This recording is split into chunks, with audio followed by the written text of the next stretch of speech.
Bom dia a todos. É um prazer aqui estar recebendo vocês para esse painel, num contexto bastante inédito para todos nós. Vocês me escutam e espero que todos estejam bem. Recebo vocês aí com esse sorriso, esperando que a gente tenha um momento muito mais do que passar crenças e conceitos, poder criar uma forma de compartilhar com os panelistas essa possibilidade de construir narrativas que façam e transformem pessoas, empresas e organizações. É muito interessante, e a Olivia é uma empresa que está desde agosto do ano passado no Brasil. Nós estamos na América Latina e nos últimos tempos a consultoria tem colocado em xeque, ou mais do que isso, tem vivenciado os seus valores no sentido de cumprir um propósito que a gente vislumbra, vive todos os dias, né? O propósito da Olivia, que está na América Latina em 5 países, é um propósito de transformar o mundo organização por organização. Essa crise tem feito todos nós, vocês, empresas e a própria sociedade, passar por momentos especiais que colocam todos nós de frente desse desafio de pensar diferente, né? A gente passou por um processo de conscientização desse novo contexto. Estamos vendo vários movimentos sociais numa segunda fase, depois de colher os cacos e os pedaços de tudo que a gente viveu nesse choque, com movimentos muito claros de solidariedade social, de generosidade humana. Mas a Olivia, nesse processo de transformação, ela acredita firmemente de que essa transformação ela se inicia a partir de pessoas, né?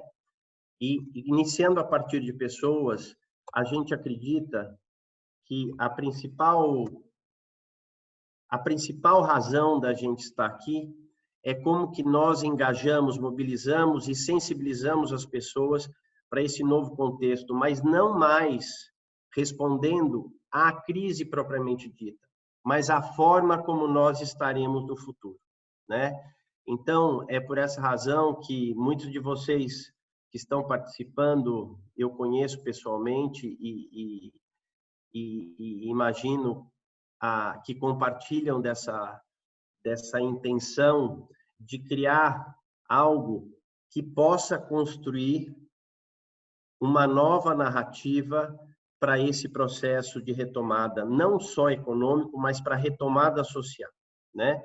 Então, por isso, nós criamos aqui uma jornada junto com pessoas que permitem aí o orgulho de tê-los aqui conosco, a Cristiane Pedotti, que é uma investidora social, amiga de trabalho de vários projetos de transformação de lideranças, e que vai falar um pouco com a gente sobre a dinâmica das narrativas, principalmente humanas e individuais. O Fernando Lanzer, que participa conosco com muito prazer. Fernando, bem-vindo.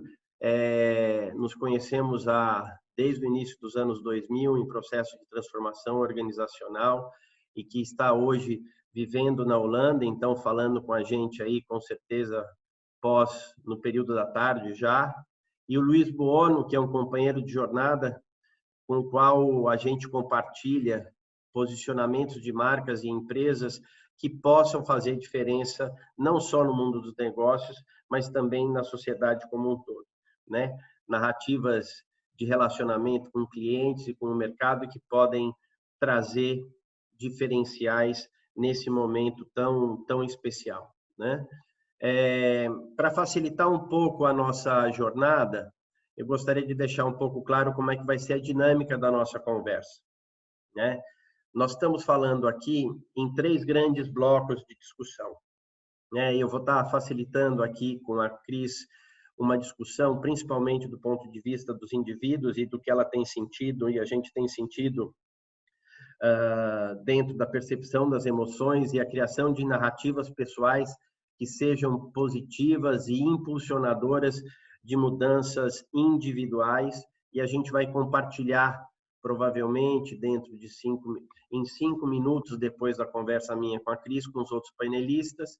Vamos para um segundo bloco, focado em transformações culturais em organizações, de forma a criar narrativas corretivas, também coletivas, impulsionadoras dessa transformação. Então, de indivíduos, a gente passa para grupos que se mobilizam em direção a essa transformação. Vamos discutir num painel. E, por fim, se a gente tem narrativas transformadoras que trazem a essência de mudanças individuais e coletivas, nada mais importante do que a gente ver como que isso pode impactar os negócios e como isso pode impactar nas relações cliente, fornecedor e sociedade, e que isso se transforme em narrativas, uma nova forma de abordagem das organizações nessa sua relação com o mercado, com marcas e tudo mais. E aí a gente vai abrir nos 15 minutos finais, para cumprir o horário e liberar vocês por volta de 10h20, a gente vai abrir para algumas perguntas para que vocês possam trazer aí de uma forma interativa algumas questões que possam ser compartilhadas com os painelistas. Algumas regras de facilitação para a gente poder aproveitar ao máximo essa 1h e pouco de interação. Eu peço para vocês todos manterem os seus áudios e vídeos desativados para que a gente possa conduzir o painel. É claro que o chat vai ser uma forma de conexão. Nós temos pessoas da Olivia trabalhando no back-office para poder orientar em alguma necessidade.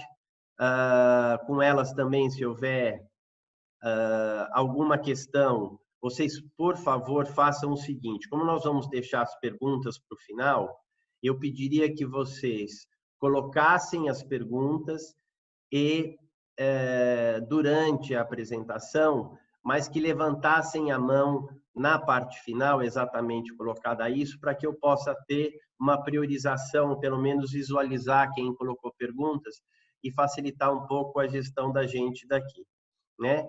E no final, nesse período, inclusive, das perguntas, nós vamos enviar um link para vocês, até porque a gente quer não só a avaliação deste evento, mas também checar com vocês as possibilidades de temáticas que a gente possa construir para um próximo encontro, né? Nós vamos falar muito de vários temas, como transformação cultural, inovação, novas lideranças, competências, a incerteza, a realidade da incerteza. Então, a gente vai colocar algumas perguntas para que a gente possa até ter uma possibilidade de manter o contato e construir um conteúdo relevante para o próximo encontro, tá bom?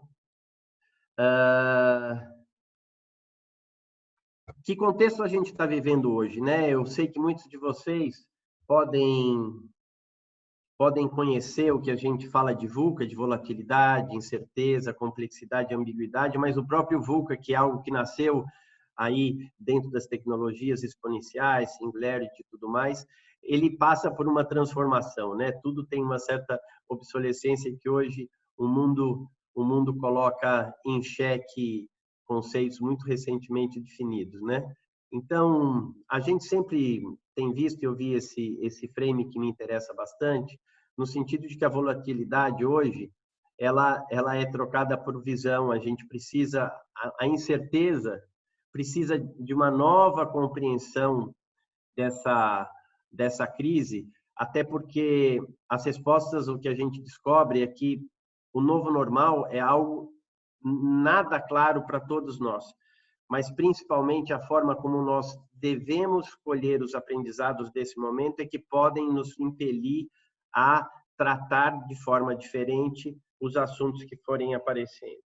Clareza, complexidade, hoje é a clareza. Nós estávamos eu tive num seminário recente, num webinar, inclusive ontem, em que se diz o seguinte: os gestores de hoje não podem responder perguntas de 2 dias mas precisam estar, não tem resposta para 2 dias, mas tem que responder ou buscar questões relativas a 2 dias, 2 semanas, 2 meses, 2 semestres. Então, a necessidade de tentar imaginar essas situações nesses prazos tão distintos é algo bastante enigmático, mas necessário. E a agilidade, que mais do que nunca acaba tendo importância no processo de que, não tendo respostas e existindo a possibilidade do erro em função do caráter inédito das situações, o grande segredo do sucesso será a agilidade em, se errar, fazer as correções necessárias em curtíssimo espaço de tempo. Então, a gente tem um mundo VUCA novo que está exposto a 2 grandes questões. As questões essenciais, então, a gente volta a ter momentos em que, desprovido de certezas, a gente coloca as perguntas essenciais, o que queremos ser no futuro e como queremos ser, e em ambientes totalmente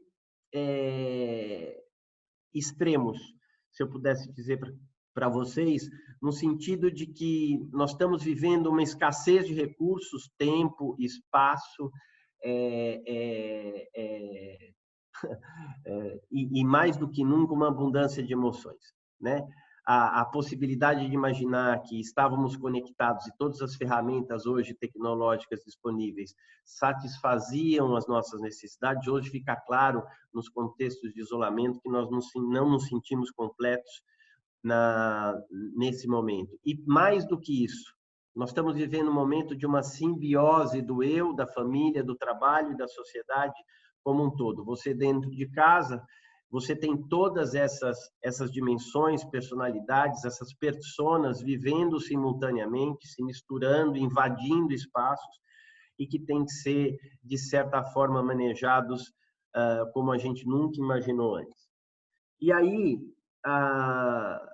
esse processo é um processo que o Covid e essa crise extremamente especial faz com que a gente passe por necessidades de mudança de mindset. Então, a Carol Dweck, ela passa muito claramente esse conceito de como a gente pode sair e como a gente expressa as nossas emoções da zona do medo do primeiro momento e passa para a zona do aprendizado e para a zona do crescimento. Cada um de nós ele pode estar em uma dessas fases, mas, de certa forma, a gente pode se reconhecer um pouco aqui.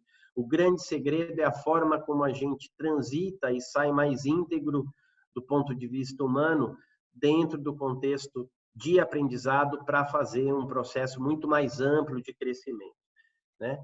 E aí eu trago para vocês o que a gente tem percebido de clientes nossos e de vocês mesmos dentro da discussão. Nós fizemos aí na inscrição de vocês uma pequena pesquisa que deixou para nós assim uma confirmação de uma necessidade de uma nova ou de algumas competências críticas, não mais para ficar olhando para esse curto prazo da crise, do planejamento de crise, mas muito mais para sermos prospectivos no processo de construção de situações futuras muito mais manejáveis e com capacidade de consciência individual e coletiva, que são, vejam que interessante, né? 58% dos participantes que se dispuseram a estar aqui conosco disseram que a resiliência é algo importante, a criatividade e a gestão de mudanças. É claro que apareceram outras coisas, a gente tem visto aí ansiedade, medo, ódio, raiva, insegurança, liberdade muitas vezes. Então, existem emoções ou competências e comportamentos que têm aparecido e que se confirmam aqui. Então, o que eu gostaria de colocar um pouco aqui, já começar a nossa troca com os painelistas, e fazendo uma transição para que a Cris possa trazer e contribuir para a gente nesse processo, existe uma psicóloga belga bastante reconhecida, bastante forte no processo de descobertas psicológicas em contextos de extrema pressão sobre relacionamentos quer sejam sociais, quer sejam organizacionais, em que ela coloca 4 grandes características novas desse momento que nós estamos vivendo, né? A característica, o comportamentos muito latentes, o luto antecipatório. Então, existe um processo, a gente pode imaginar, e alguns de nós, eu acho que quase todos nós temos pessoas que estão, podem ter confirmadas o vírus do Covid, e que a gente pode ter a noção da dificuldade de imaginar se você vai ter sintoma ou não, né? E se você corre risco de vida ou não, inclusive antes de ter uma crise aguda de saúde. Então, assim, o luto antecipatório é algo que a gente pode pensar no ponto de vista não só de perda de pessoas queridas, mas também do ponto de vista de impacto pessoal no caso de uma possível contaminação. A perda ambígua, né? Na verdade, é a ambiguidade de ter coisas e não poder usufruir constantemente, a privação de espaço, a privação de deslocamento, a privação de alguma conexão, a necessidade de você poder saber que existe, né? Isso é muito comum em casos de famílias que têm, por exemplo, Alzheimer. Você tem a pessoa presente, mas não consegue ter as conexões e relações da forma como gostaria, traz esse novo conceito de emoção. O estresse, que a gente pode desconstruir, o estresse no sentido de não saber claramente, inclusive, qual é a origem desse estresse, ele aparece, ele se expressa. E um contexto bastante interessante que ela relata de experiências dela com pessoas que viveram do Holocausto, é um outro psicólogo, Viktor Frankl, que fala muito do otimismo trágico, né?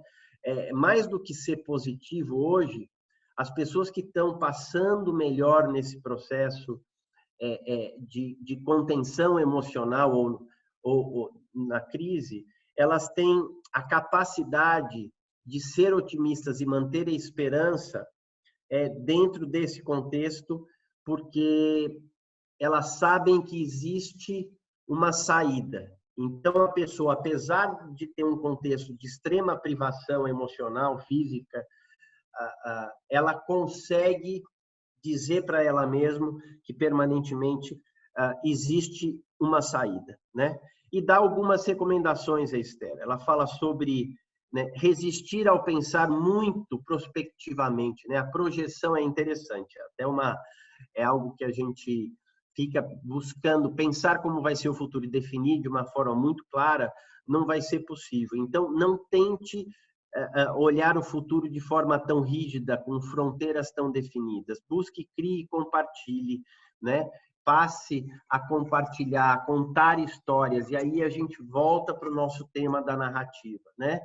E refletir, e em momento muito especial, eu acho que a foto remete muito a isso, nós temos uma possibilidade de sair da aceleração no mundo cotidiano, que ela nos impõe normalmente, inclusive principalmente nas sociedades ocidentais, e partir para uma visão de mundo e longo prazo em momentos de reflexão, né? Então, nada mais do que valorizar momentos de autoconhecimento e de reflexão sobre sua visão de mundo e sobre como você se insere nesse contexto.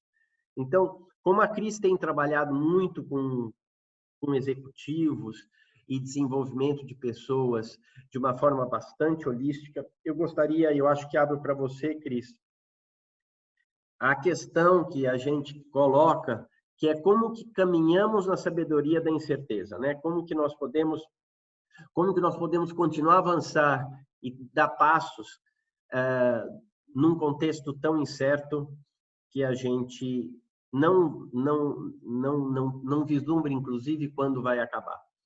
Então, eu agradeço, Cris, se você puder participar conosco, será um prazer. Bom dia, Reinaldo. Obrigada pelo convite. Bom dia a todas e todos que estão conectados com a gente aqui no webinar. Então, lendo, né, primeiro essa pergunta, o que brota imediatamente, o que eu venho dividindo também com clientes, amigos, familiares, como caminhar?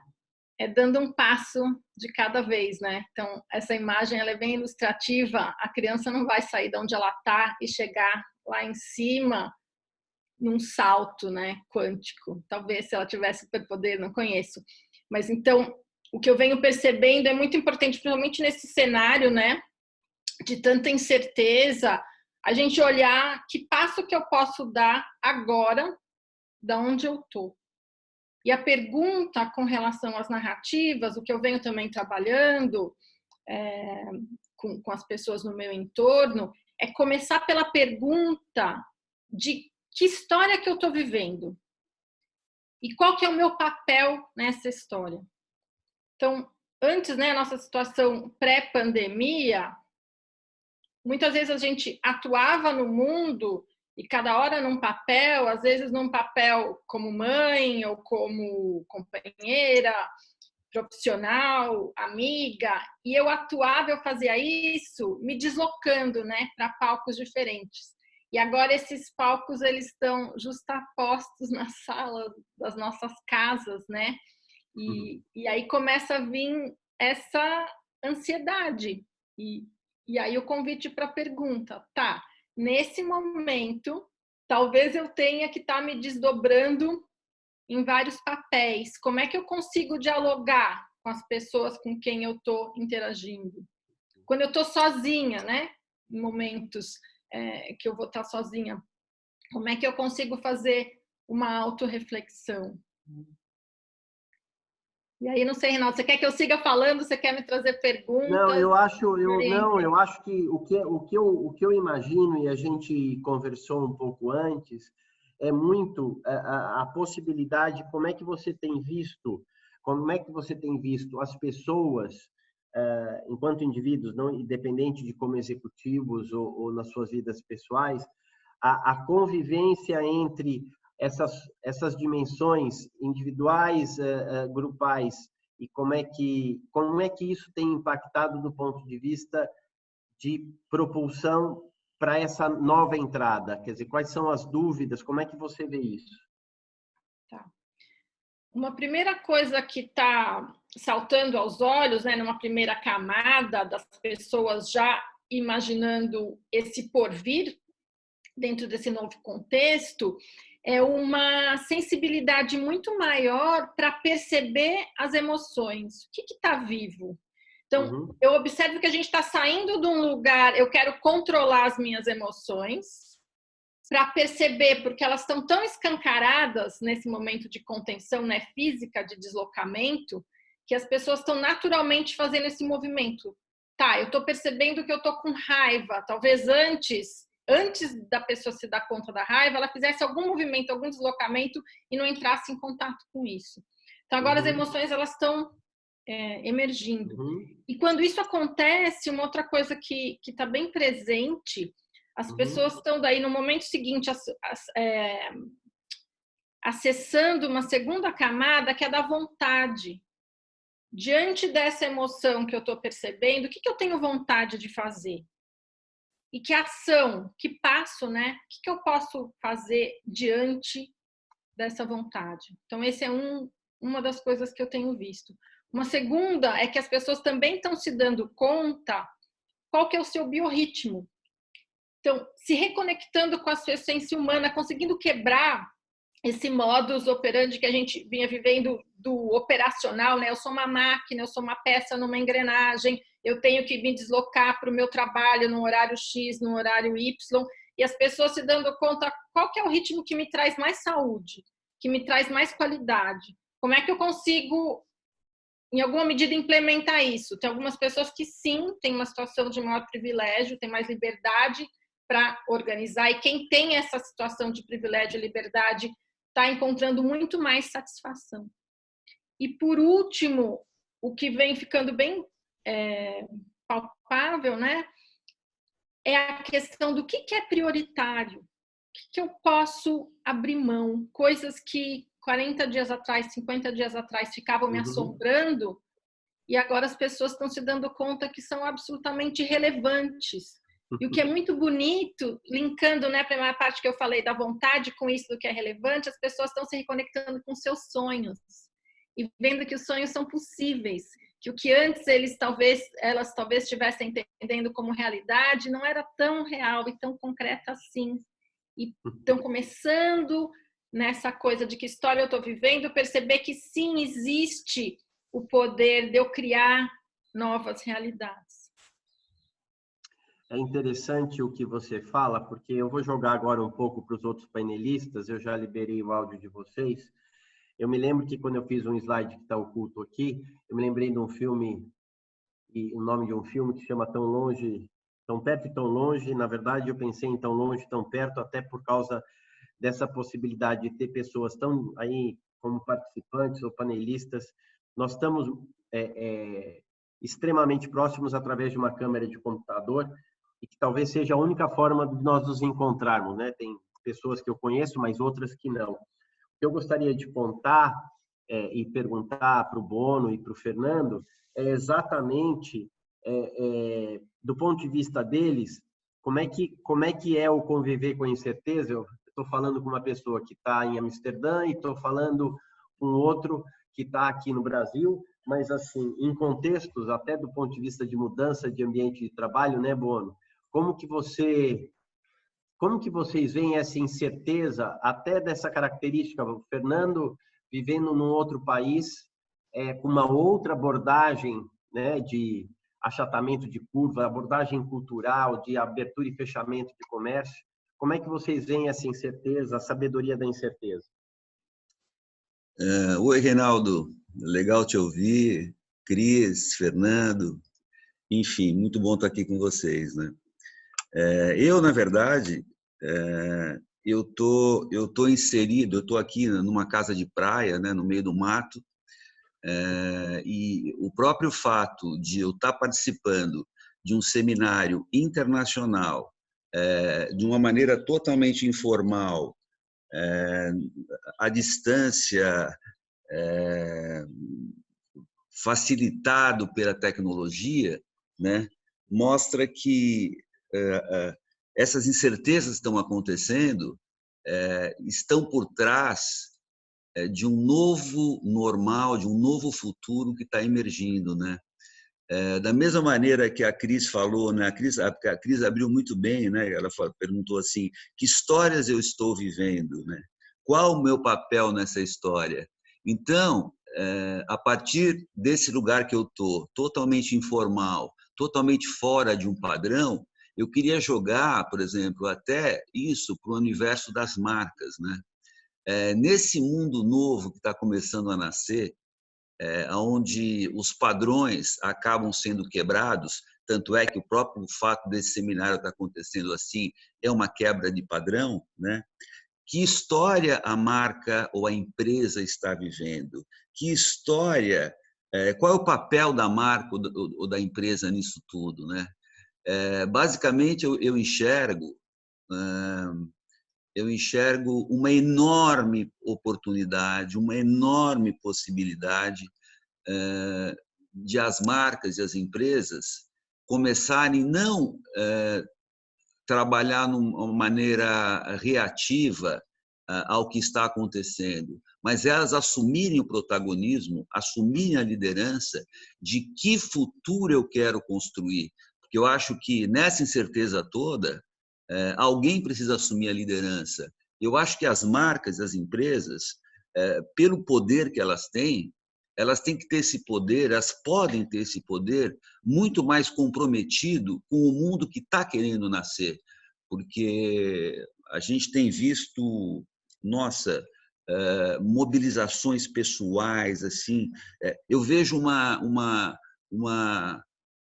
cada empresa fazendo coisas jamais inimagináveis em tempos normais. A tal das transformações, o que demoraria para fazer um ano, faz em 2 semanas, é uma coisa completamente maluca, né? Tudo que a gente tem visto, a capacidade do ser humano e, por consequência, das marcas e das empresas, de fazerem coisas. Agora, o grande ponto que eu vejo é como fazer coisas a partir de uma nova lógica, né?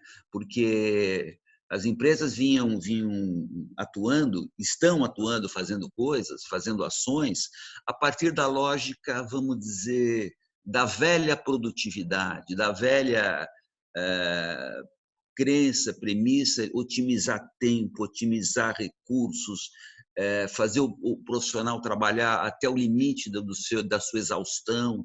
E eu acho que agora, ou seja, os paradigmas da era industrial, né? E eu vejo que essa pandemia, essa incerteza, está trazendo a possibilidade das empresas começarem a atuar a partir de uma nova lógica mais centrada no ser humano, né? Por exemplo, produtividade extrema, sim. Você vê, por exemplo, Amsterdã agora. Amsterdã está tendo um projeto, né? O Fernando deve conhecer melhor do que eu, um projeto novo de avaliar qual o mínimo de operação que a cidade deve atuar a ponto de manter um bem-estar social e qual o máximo de operação que a cidade deve atuar a ponto de não prejudicar o planeta, né? Então, ela atua num nível não da produtividade extrema, e isso que eu queria trazer para as empresas, né? Mas ela atua num nível do que realmente é bom para um novo mundo que está querendo nascer, onde as pessoas estão com outras demandas, né? A gente vê os jovens, né? Se você não tiver uma empresa um pouco mais ouvindo a opinião das pessoas, coerência no que faz, ou seja, uma empresa mais humanizada, dificilmente você vai conseguir reter jovens por muito tempo, né? Então, esse é um primeiro olhar para a gente trocar, para a gente dividir, para a gente ir acrescentando a conversa. Talvez o Fernando possa acrescentar alguns pontos nessa tua pergunta. Eu vou fazer o seguinte, Fernando, eu acho que essa transição permite que você possa, aí a gente entra numa temática organizacional, porque me chama muita atenção e é o terreno onde você melhor navega e que com certeza pode contribuir para todos os participantes aqui, que é como que a gente faz uma transição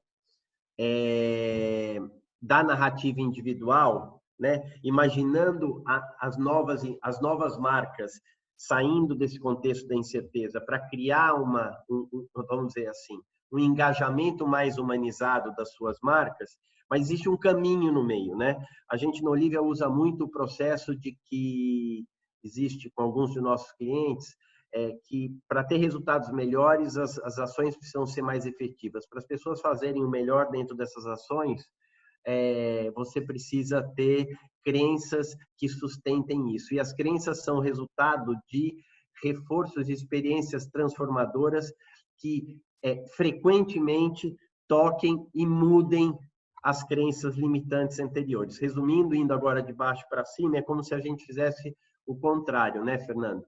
Experiências transformadoras feitas recorrentemente podem mudar crenças que vão sustentar ações que mudem os resultados da empresa. Vamos pensar agora e fazer a transição para esse ambiente coletivo, né, que a gente sai do contexto que a gente estava discutindo com a Cris e vai para um processo de mudança que não é mais a mudança de cima para baixo, né? A gente viveu aí, o nosso país viveu, se a gente fala em América Latina, o Chile viveu, né? Um processo de que as mudanças, elas não são top-down, elas são de baixo para cima, de uma forma browniana, uma forma não controlável, não tem liderança, mas ela é um grupo de pessoas que tem anseios e que explicita isso. E aí a gente vê, e tem um modelo, e aí tentando trazer para o mundo organizacional, essas mudanças elas podem ir ocorrendo e dependendo da empresa você está em estágios diferentes. Existe um estudo da McKinsey que propõe aqui, que eu mostro para vocês, que propõe aqui 5 grandes fases, né? Quando a gente começou o processo de consciência da crise e ela entrou, né? Quando o coronavírus invadiu o mundo, vamos dizer assim, o mundo dos negócios, né? As empresas começaram a reconhecer o impacto e ter que resolver problemas de curtíssimo prazo, de infraestrutura, de gente no sentido de saber o que fazer no primeiro momento, talvez não no sentido de manter, né? No segundo momento, as empresas começaram a ver desafios de médio prazo, mais amplos, relacionados. Bom, a gente já conseguiu definir aonde a gente está, tem consciência, mas como é que a gente se mantém aí do ponto de vista de impacto, inclusive financeiro, novas estruturas e tudo mais. Existe um outro momento, que é o momento de, tá bom, agora eu não morri, eu sobrevivi, eu estou vivo, respirando por aparelhos, né? Se a gente pudesse fazer uma metáfora, como é que eu começo a pensar como vai ser para frente, construo alguns planos que me permitam visualizar alguns cenários de futuro e depois colocar em marcha esses planos.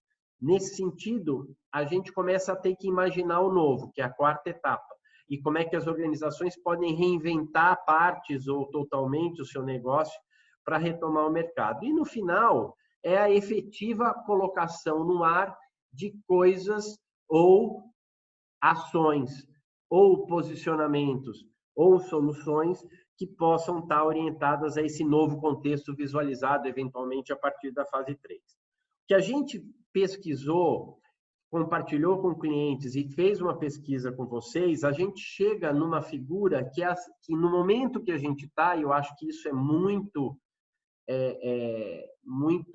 concreto e muito coerente com o que a gente está vivendo, as duas primeiras fases, que é não morrer e sobreviver, ela já foi respondida por 11 ou 13% tem um peso de 11 ou 13% dos participantes aqui. Eles se veem, no máximo, 11% se vê na parte ainda de resolução de problemas e 13% se vê na parte de resistência, de resiliência à crise.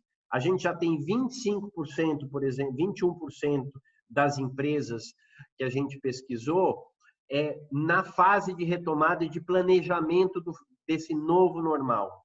A gente tem 22% na parte de prospecção de possíveis soluções decorrentes desses cenários, e a gente, felizmente, já tem várias empresas, no caso, 33% delas, já na parte de reformulação e construção de novos produtos, serviços, canais e formas de relacionamento com os stakeholders do seu ecossistema, né? Então, o que eu trago para você, Fernando, e que eu acho que a gente poderia imaginar, e aí você continua, é que imaginando uma transformação cultural que é forçada e que a gente tem que se situar em o que a gente quer para o nosso futuro, mas a gente está num estágio de maturidade que reconhece uma dessas 5 etapas, a forma que a gente transforma a organização, ela passa pela capacidade que a gente tem de converter a estratégia em ações de quem está conosco, de quem sustenta o negócio. Então, a narrativa, e aí a gente brinca dos pandemials, e ontem eu estava falando com um dos sócios da Olivia, ele vai soltar um artigo sobre os quarentennials. As narrativas, ele está aqui conosco, inclusive, é um prazer, obrigado, Ezequiel. A gente imagina que as narrativas, elas têm que ser muito potentes, Fernando, tanto do ponto de vista do colaborador, dos nossos clientes, com o mercado, e mais do que nunca do ponto de vista social, tudo que a gente tem visto aí, vários movimentos gigantescos de corporações apoiando o processo que transcende o limite e a capacidade do setor público. Então, para que a gente possa continuar na pesquisa, imaginando essa fortaleza da transformação cultural como elemento importante para impelir a retomada e ativação de negócios, a gente verificou nas nossas pesquisas que 48% das empresas já têm uma visão do novo normal. Porém, olha que interessante,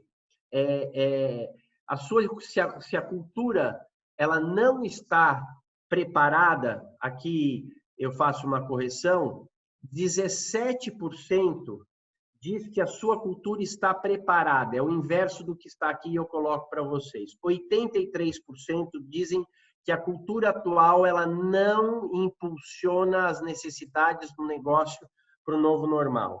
a gente tem também uma outra coisa bastante interessante. Se as empresas têm noção dos novos comportamentos que serão necessários dentro do trabalho nos seus ambientes respectivos. Dizem que 75%, Fernando, não têm noção de quais serão os novos comportamentos dos seus empregados. E essa é uma coisa positiva, um ponto positivo que até me surpreende, que 57% das empresas dizem que suas lideranças estão preparadas para conduzir essa jornada. Então, a pergunta que eu coloco, e até eu uso uma frase de Nietzsche, quer dizer, a gente pode, se a gente souber o porquê, se a gente estiver conectado aos nossos propósitos, se a organização estiver conectada aos seus propósitos, ela, de alguma forma, vai encontrar o como atingir esse objetivo. A nossa grande questão é como a gente remove barreiras para que a gente aprenda e viva num equilíbrio dinâmico novo desse contexto que a gente vai ter pós-pandemia. Então, Fernando, eu acho que você tem aí um painel de fundo, se você quiser conduzir isso com a gente agora, no sentido de trazer que barreiras podem ser essas e como que a gente pode viver nesse equilíbrio dinâmico. Se a gente saiu lá da certeza da incerteza, do ponto de vista corporativo, as organizações têm que ter noção de como conduzir essa transformação das suas culturas. É um prazer ouvir você. Bom dia, Reinaldo, Cris, Bono e todos os outros que nos assistem aqui. Eu queria começar comentando o que a Cris falou e tentando fazer um link. É que nada como uma mudança física para provocar uma mudança de mentalidade, né? Porque essa restrição do isolamento está obrigando a gente a repensar um monte de coisa, né? Eu lembro que a vida de expatriado, uma das coisas que acontece é que você muda com a família para outro lugar do mundo e só com as malas, né? Porque o seu container, com todas as coisas que você acumulou durante a vida inteira, vai chegar um mês ou dois depois de você estar num outro lugar. E o que a gente aprende nessa situação é que você consegue viver 2 meses só com o que tinha dentro da mala. E aí depois você pensa assim, mas eu precisava daquilo tudo mesmo? E eu acho que, de certa forma, o isolamento e o Covid está nos obrigando a pensar o que a gente realmente precisa, o que realmente é essencial, o que realmente deve ser valorizado e deixar para trás o lixo material e emocional que a gente tem acumulado, né? E a gente pode aprender, tem uma oportunidade de aprendizagem, né? Agora, nesse slide aí, eu quis marcar que as novidades já nasceram velhas. É que eu tenho muita gente dizendo, mas agora como é que vai ser? Vai ser tudo diferente. E eu ouço as pessoas falarem de coisas que eu digo, peraí, mas isso aí não é novo, né? Blended Learning é de 98, agora está todo mundo falando de novo em aprendizagem à distância, mas isso aí já existe há mais de 20 anos. Nós estamos fazendo videoconferência, isso aí tem quase 20 anos, porque o Skype começou em 2003. Né? Estamos falando em novas estruturas organizacionais. A estrutura matricial começou com a NASA na década de 50, pelo amor de Deus. Né? O medo da liberdade, o Erich Fromm escreveu em 41, durante a guerra. Tá? Então, essas coisas todas, elas já existem. Tá? Você passa o próximo slide, Reinaldo, por favor? Com certeza. Então, aqui, a gente tem uma expressão aqui na Holanda, os holandeses falam assim, o que está trancando a nossa bicicleta? Né? Porque se todas essas coisas já existem, por que nós continuamos com os mesmos problemas? O Covid, na verdade, nos escancarou problemas que já existiam. Mas se eles já existiam e a gente já tinha soluções, por que a gente não implantou essas soluções? O que está trancando a nossa bicicleta? Os obstáculos, as barreiras, são o negacionismo. A primeira coisa é negar que o problema existe.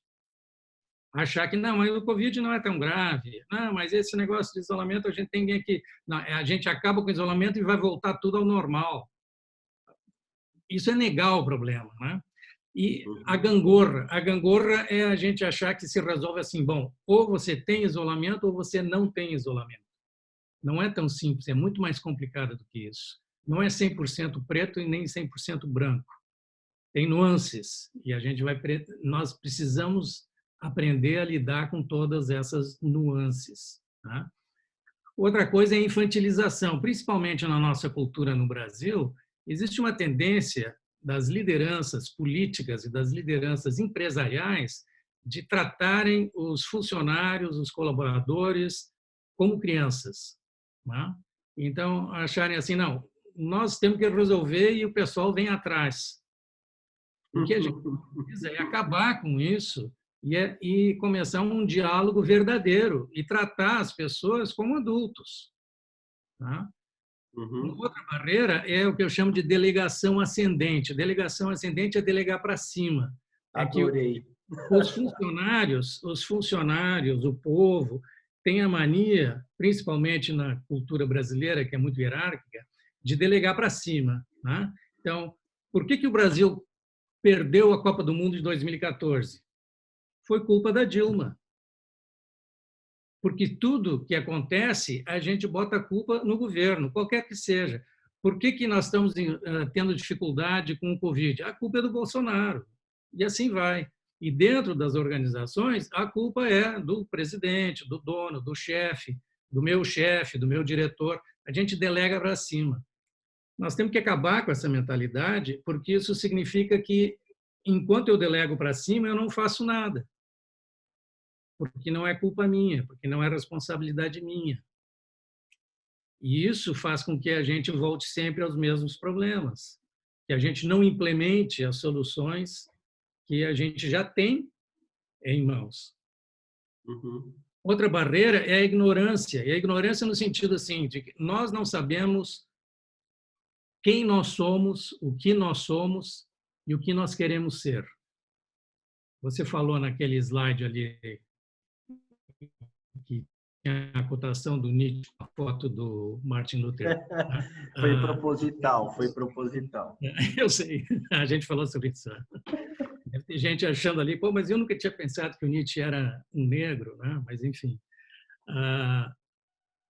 A gente precisa entender para onde a gente quer ir, mas tem que partir de onde a gente está.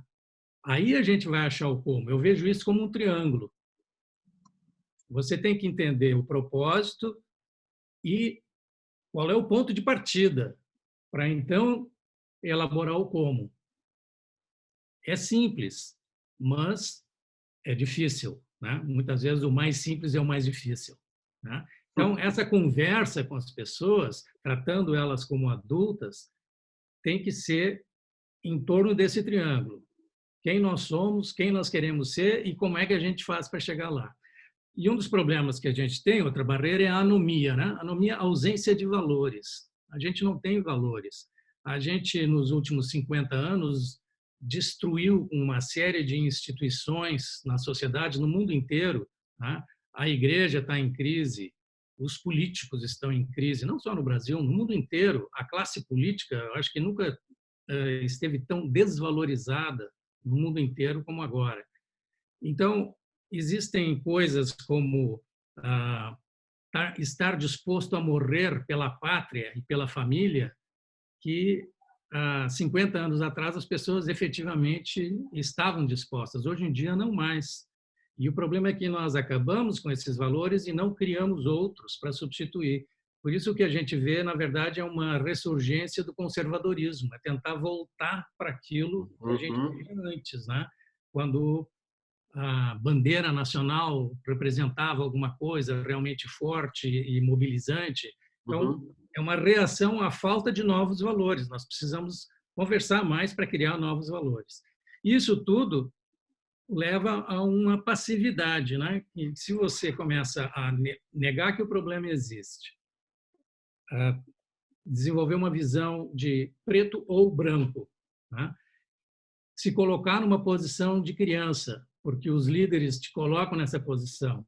E aí você faz o complementar, joga para cima o problema. Você está se colocando como infantil. Isso tudo acaba levando a uma certa passividade. A gente fala, mas o que a gente precisava discutir é o seguinte: o que nós podemos fazer? O que está ao alcance da nossa mão? Né? Agora a gente tem que ficar a 1,5 metro de distância um do outro, né? Mas mesmo assim está ao alcance da mão. Tá? O que a gente pode fazer? Tá? Me passa o próximo, por favor.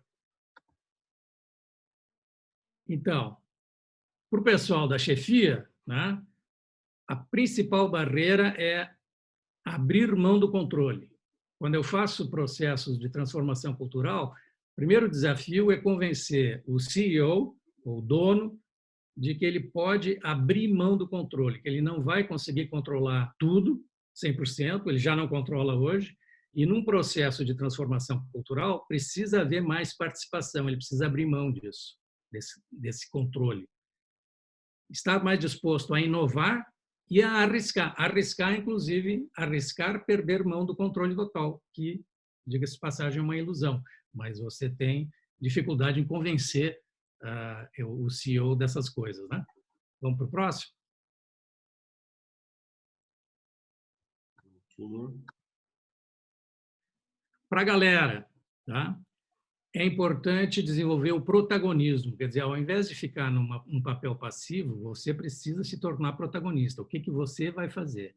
Desenvolver mais solidariedade. O que você pode fazer para não só ajudar a si mesmo, mas ajudar os outros? E flexibilidade, porque o mundo está mudando, nós vamos ter uma série de mudanças em função do Covid, e haja flexibilidade para aprender novas maneiras de trabalhar, de se relacionar. Tá?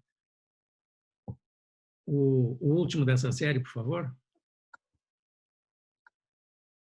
Então, no fundo,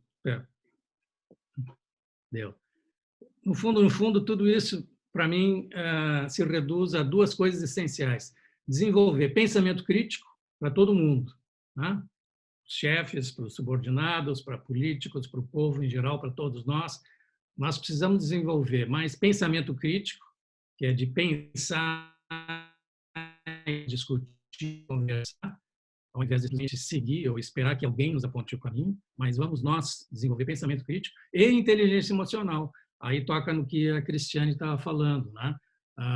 De sentir, permitir-se sentir, né? Reconhecer os sentimentos em si e nos outros e juntar essas duas coisas para buscar soluções. E as soluções não precisam ser inéditas ou inusitadas. Como eu disse, tem muita novidade que já existe, está aí, mas a gente precisa fazer o prático, dizer, o que nós podemos fazer, que está ao alcance da nossa mão, para tentar resolver essas questões que o Covid escancarou.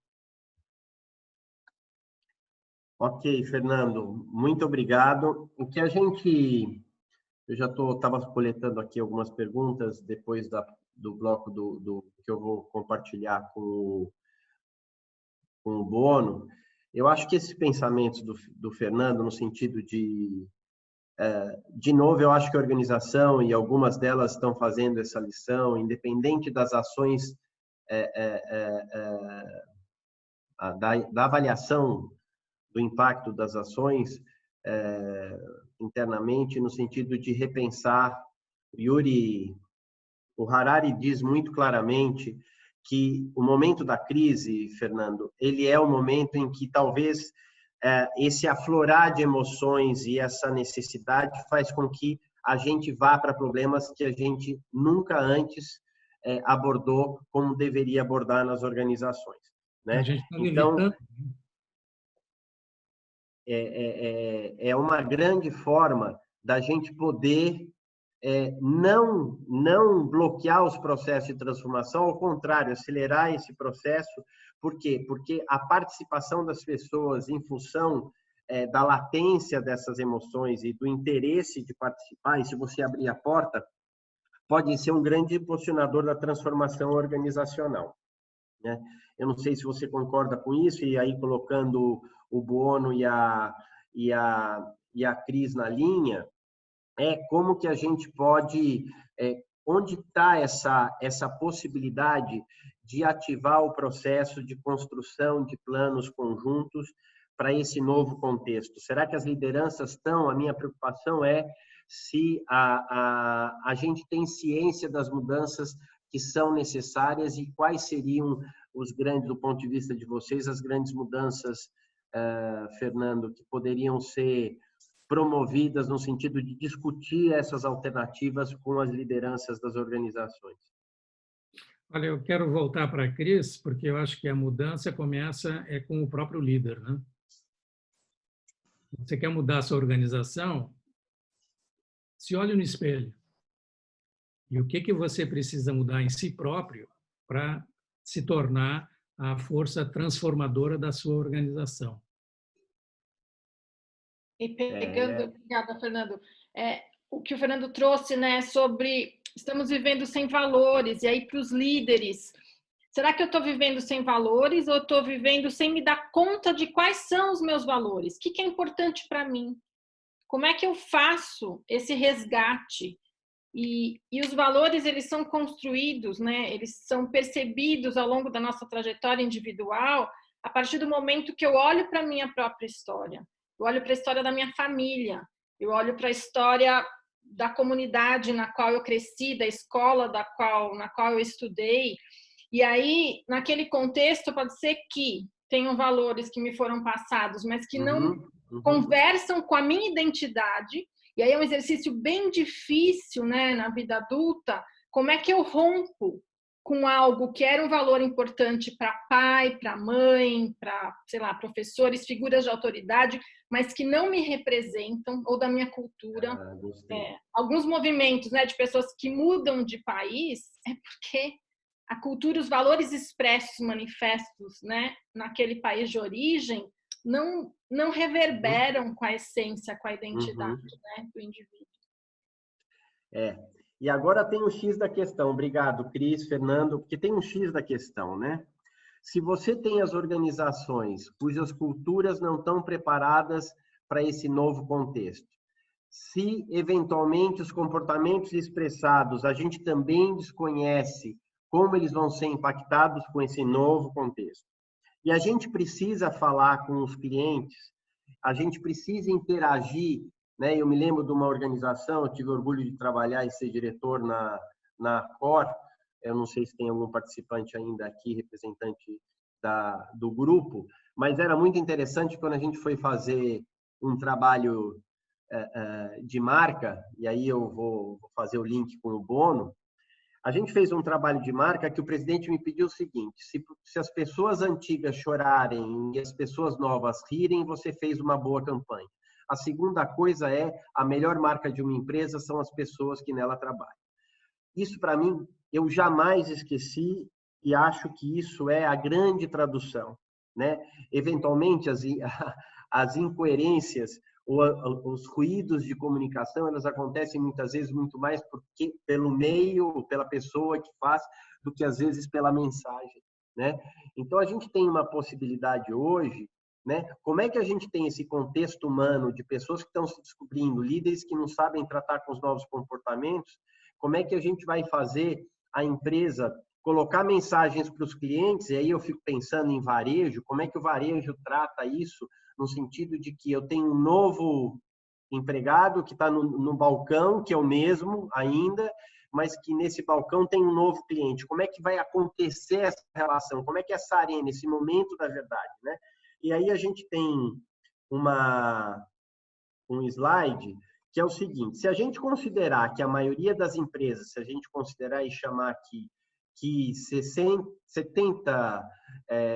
85% das empresas já estão no processo de retomada para frente, a gente olha na resposta racional do que eu perguntei para vocês antes do evento, que grande parte das empresas está orientada aqui, 44% delas, a vislumbrar alternativas de inovação, né, de mudança, voltadas a canais de vendas e relacionamento. né? Então, existem algumas empresas ainda em redução de custo e estrutura organizacional, mas em grande parte elas estão orientadas ou a novos produtos e serviços ou a canais de venda. Mas especificamente nesse peso, canais de venda tem 44%. Mas a gente não pode esquecer que eu sei qual é o comportamento do meu cliente, eu sei o comportamento dele agora, aí eu vejo aqui qual a resposta que a gente tem. A gente tem uma resposta pífia como essa. Eu estou aqui com um problema de visualização da tela, mas a gente tem o índice de apenas 33% das empresas sabem como muda o padrão de comportamento dos seus clientes. Então, eu volto à pergunta e falo assim, como é que eu resolvo esse dilema, Buono? Como é que eu concilio tudo isso?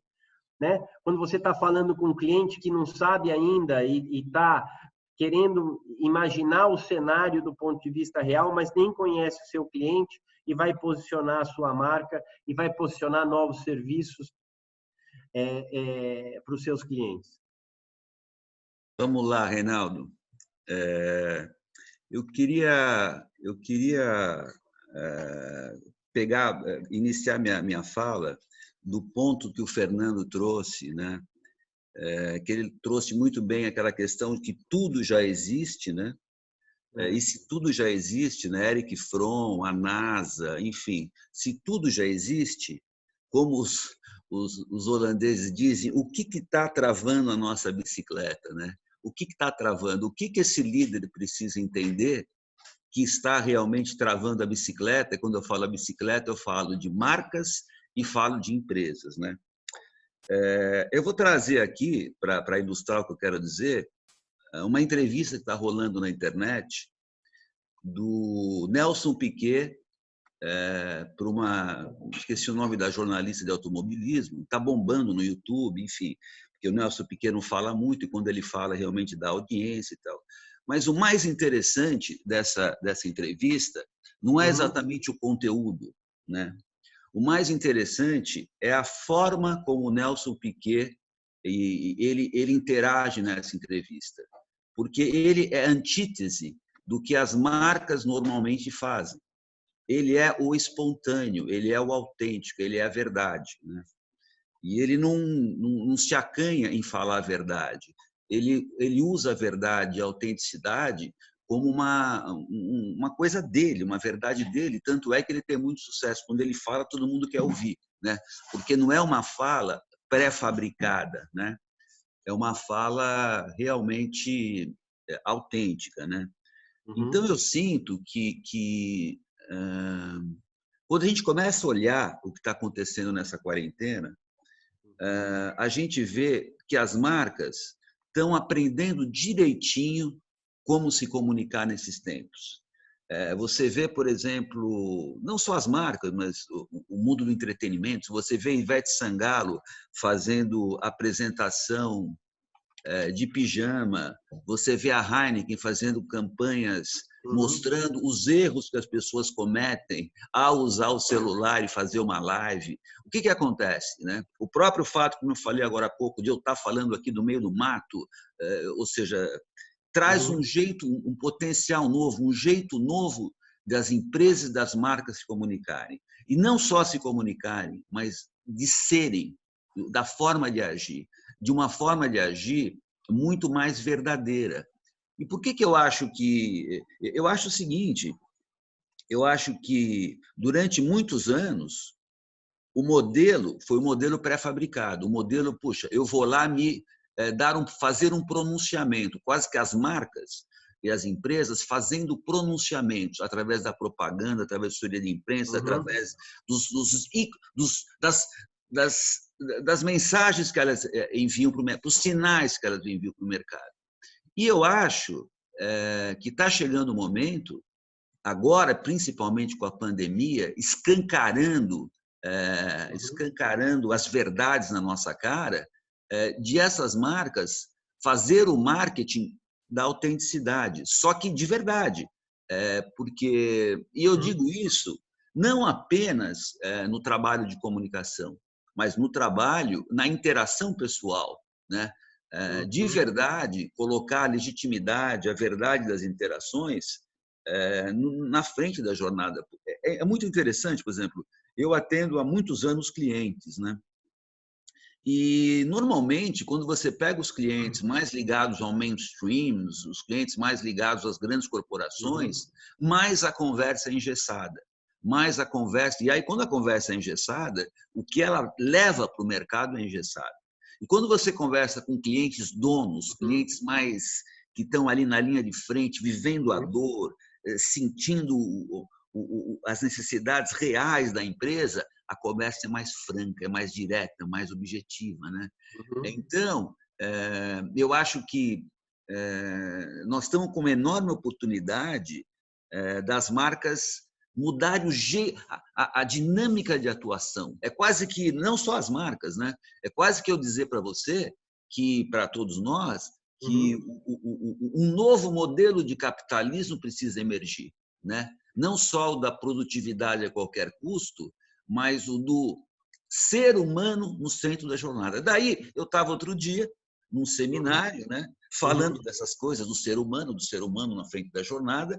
O sujeito levanta e fala para mim: Bono, você está redondamente errado, porque empresas, elas nasceram para ter resultado. Então, para com esse papo furado, empresa nasceu para ter resultado.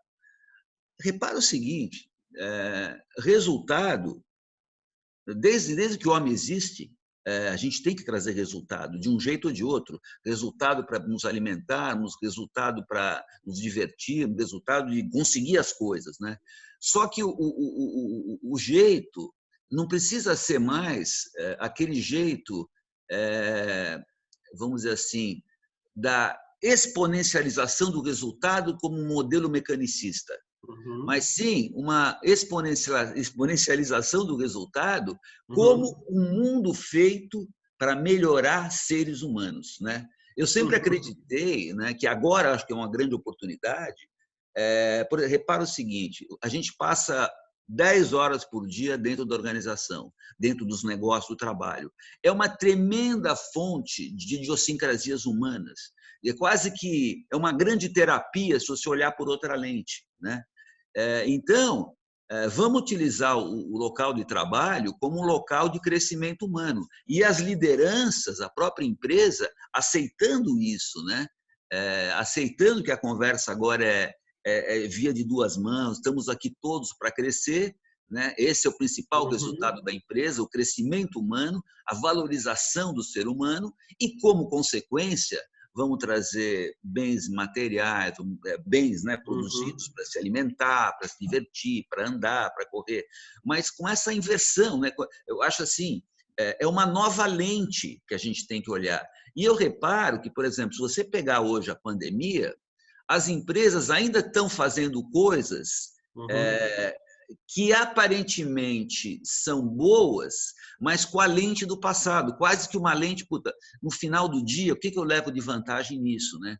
E as pessoas estão querendo outra coisa, estão querendo mais verdade. Tanto é que qualquer pesquisa que você ouve hoje em dia mostra que a pessoa está querendo, bom, o que a marca tem de verdade, o que a marca está fazendo, o que a marca, entre aspas, qual é o propósito verdadeiro do que ela está fazendo e por aí vai, né?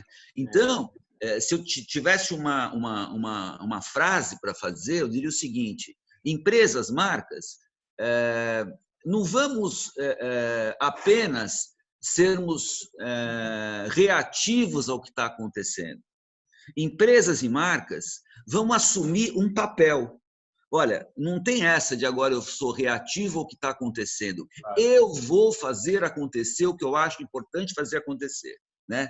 Então, por exemplo, quando a empresa e a marca fala eu vou acontecer e fazer o que eu acho importante acontecer, eu vou fazer coisas que vão mudar o mundo, né?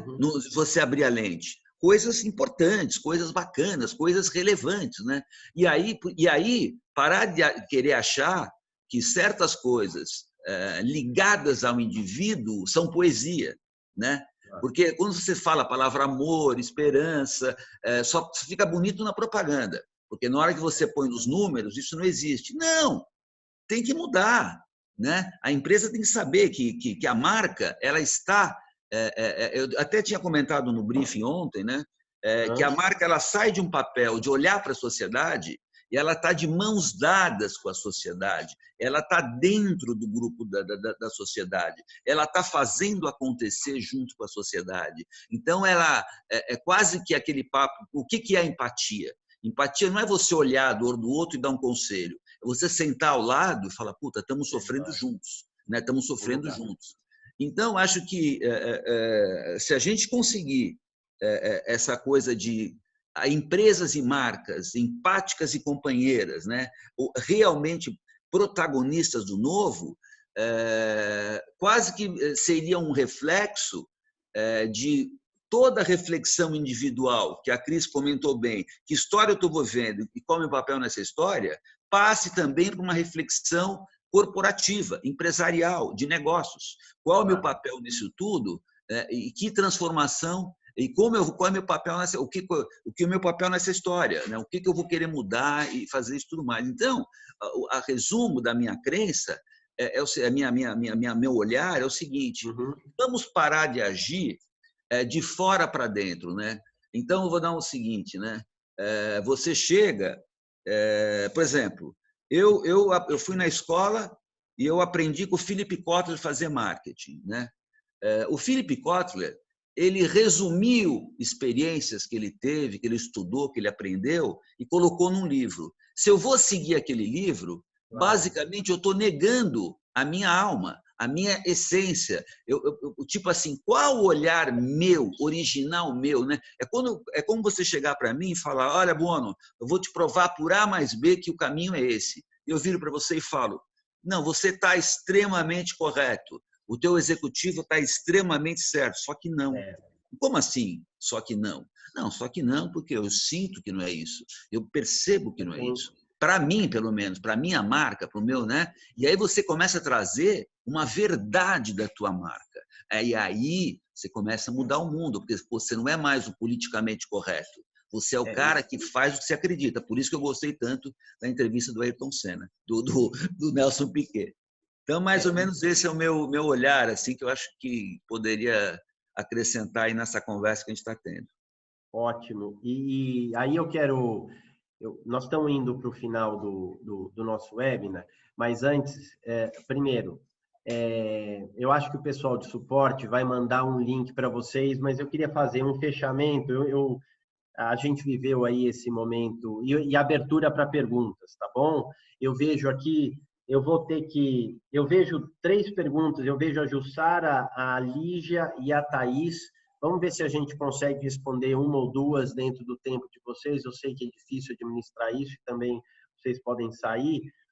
Só levantem a mão, por favor, se Lígia, a Jussara e a Thaís estão aí na plateia enquanto eu vou falando. Mas, assim, ficou muito claro para mim, eu tentei fazer um resumo durante esse processo, em que faz um link entre as narrativas individuais, as narrativas corporativas e as narrativas com o mercado e a sociedade, né? Eu vejo um processo de aprofundamento de propósito. É o momento da gente rever propósitos individuais, propósitos organizacionais, e como sociedade, como país, a gente já está vivendo isso e fazendo as nossas escolhas. Eu vejo também nas narrativas conexões de mesmo nível, né? Eu vejo conexões de organizações com seus empregados e de organizações com o mercado no mesmo nível, né? Outra coisa que apareceu muito interessante, a autenticidade das jornadas, né? Não ter nada fake, né? Não fazer o over das suas qualidades, dos seus atributos. Eu acho isso bastante interessante, foi colocado. A certeza da incerteza, então, assim, os paradigmas e a colocação de limites e de perímetros muito definidos também tem que estar um pouco fora do nosso discurso. A flexibilidade e a resiliência para isso vão ser importantes. Então, a certeza do incerto. A proximidade consigo próprio, a percepção das emoções de equipes e avaliações de satisfação. Imagina, outro dia eu estava falando com uma jovem da Olivia, fazendo um trabalho, ela é uma executiva no Chile, ela é super jovem, desprendida, conectada. Falou, Reinaldo, olha, eu achei que eu ia sair e eu não vou sair. Depois que liberarem para sair, eu não estou confiante de sair todo dia. As pessoas são novas. Então, a parte de humanização e a percepção das emoções me parece muito real. Mas eu queria voltar numa questão, se me permitir. A Lígia está aí? Eu vou abrir o microfone, vou tomar liberdade, Lígia, Thaís e Jussara. A Lígia colocou uma pergunta. Peraí, cadê você, Lígia? E que eu acho importante, eu escolhi porque eu estou sensibilizado ontem. Oi, Reinaldo. Oi, Lígia, bem-vinda, muito obrigado. Prazer. Prazer. Sou convidada do Buono, conheço muito Buono, prazer, estou acompanhando desde o comecinho. Fala, Lígia, legal te ouvir. Querido. Lígia, eu tive num webinar que coloca que a principal mudança estratégica, e a gente escutou isso de outros CEOs, tem sido no contexto, nessa retomada, de um novo olhar sobre a mobilização das pessoas e a comunicação com as pessoas sobre tudo, sobre valores, condutas, propósito. E isso é um investimento, né? Principalmente um presidente de conselho de um grupo brasileiro monstruoso falou sobre isso e a importância que ele deu nas 3 avenidas estratégicas do grupo. E você coloca a questão, você quer jogar o teu ponto de vista? Não sei se é uma pergunta, um posicionamento, mas pode jogar para nós. Sim. É um pouco de pergunta e um pouco de posicionamento. O Buono sabe bem como eu sou agitada nessa questão, né? Eu sou uma profissional da área de comunicação e marketing, tenho experiência em diversas frentes dessa área e fui responsável por muitos projetos. E, ultimamente, eu saí da Braskem há pouco tempo atrás, faz uns 2 meses, na verdade, e um dos diferenciais que eu sempre tive foi a definição de estratégia de comunicação. Mesmo tendo saído da empresa e nesse momento está mais leve, né, cuidando da casa, da família e tudo mais, eu tenho conversado com muita gente, participado de webinários e tudo mais, e que me faz esse questionamento. E com pessoas de comunicação, principalmente, eu sinto uma demanda gigantesca de comunicação. Com quem eu converso, as pessoas estão angustiadas, eu sinto que os próprios profissionais de comunicação estão ali, a gente precisa comunicar muito rápido, a gente precisa fazer tudo muito rápido. E aí eu me debruço sobre essa segunda parte, né? na minha questão, enquanto o Buono estava falando, você foi falando, nesse sentido, as narrativas, elas tendem a acalmar essa agilidade no sentido de trazer mais histórias, ser mais humana, para poder assim não ficar com aquele volume de informação. Essa é a minha elucubração aqui, meu questionamento. Se alguém puder me ajudar aí nessa discussão. Obrigada. Oi, Lígia, muito boa pergunta, muito boa colocação e tal. Eu acho o seguinte, né? Essa ansiedade corporativa, né, que está todo realmente muito ansioso por fazer e tudo mais, acaba gerando um estresse comunicativo, né? Você acaba dando, vamos dizer assim, tiro, a linguagem chula, tiro para tudo quanto é lado, acaba fazendo demais, né, e fazendo poucas coisas com consistência.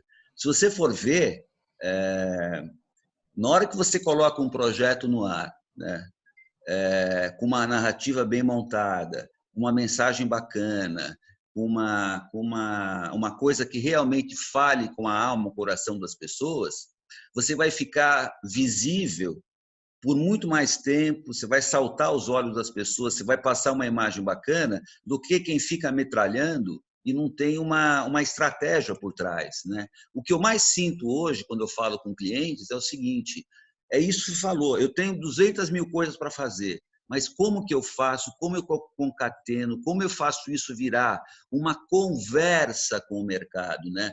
Uma troca de experiências, realmente uma narrativa consistente da marca.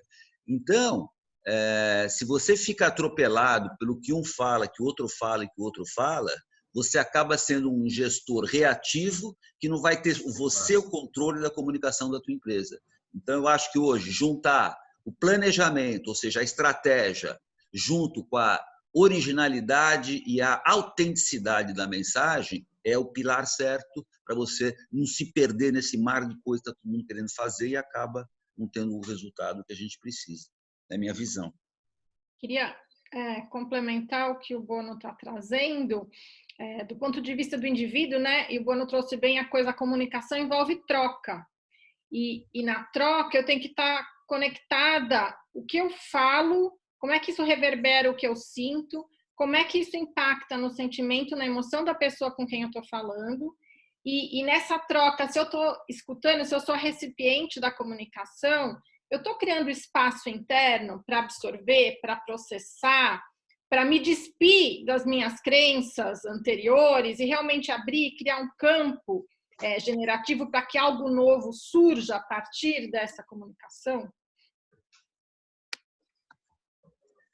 Acho muito importante esse espaço interno que a Cris falou, é muito importante. O espaço interno nada mais é do que não virar refém da emoção momentânea que acaba com que a tua clareza suma, né? A clareza se perde. E, na verdade, esse espaço interno é o que a gente está perdendo, né? Nesse mundo de produtividade a todo custo.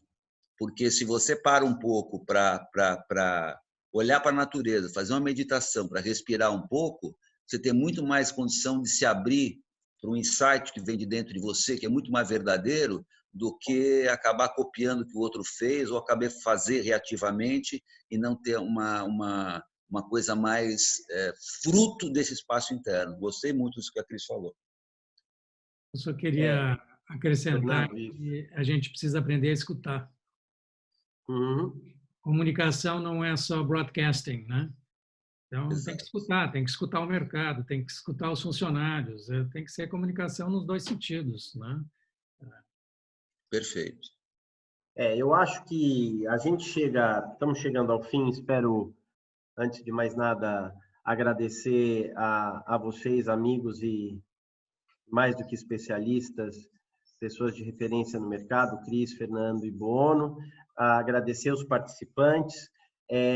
Acho que a inteligência, a gente vai falar em inteligência emocional das organizações, eu acho que a cultura passa a levar, eu acho que a conclusão para mim, e que eu compartilho com vocês, é a confirmação de que as emoções entram no quadro de inteligência das organizações, entra um novo ingrediente da inteligência emocional para construir o futuro, é por ela que vão se construir novas competências, novos comportamentos e a transformação cultural das organizações. A gente tem aí uma pesquisa no chat para vocês, eu agradeço muito se puderem responder, agradeço o tempo de vocês e a participação de todos, e dentro dessa pesquisa a possibilidade de vocês escolherem uma temática que a gente volte a chamar outras pessoas como esses participantes, os painelistas de hoje, para voltar a falar com vocês.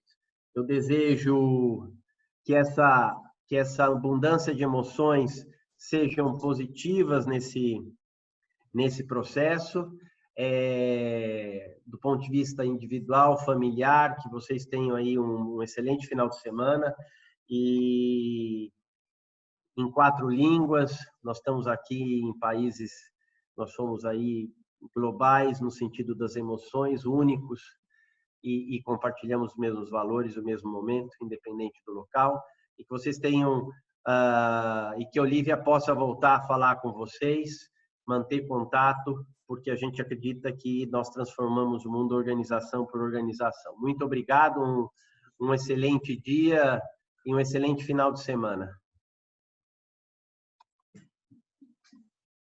Tchau. Um abraço a todos. Fiquem com saúde, todos vocês. Fiquem com saúde.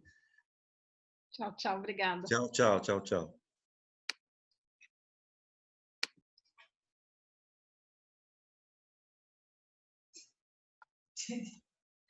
Minha delícia,